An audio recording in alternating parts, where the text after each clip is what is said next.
रंकाळा परिसरातील श्रावस्ती हॉस्पिटलमध्ये उपचारादरम्यान शालन पाटील या महिलेचा मृत्यू झालाय।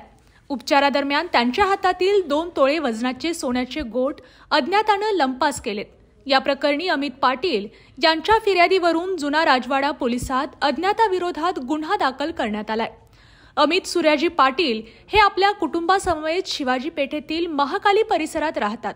त्यांची आई शालन पाटील या आजारी असल्याने त्यांना उपचारासाठी रंकाळा वेस परिसरातील श्रावस्ती हॉस्पिटल इथं दाखल करण्यात आले होते। त्यावेळी त्यांनी त्यांच्या कानातील सोन्याची कर्णफुले, हातातील सोन्याच्या पाटल्या आणि अन्य दागिने आपल्या कुटुंबियाकडे दिले होते। मात्र त्यांच्या डाव्या हाताला सूज असल्यामुळे त्या हातातील 2 तोळे वजनाचा सोन्याचा गोठ हातातून काढता आला नव्हता।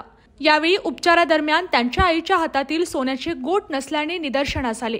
वारंवार हॉस्पिटल प्रशासनाकडे चौकशी करून देखील त्यांनी त्यांच्या आईचे दागिने मिळवून न आल्याने अमित पाटील यांनी दिलेल्या फिर्यादीवरून 1.25 लाख रुपयांच्या दागिने चोरी प्रकरणी जुना राजवाडा पोलिसात अज्ञाताविरोधात गुन्हा दाखल करण्यात आलाय।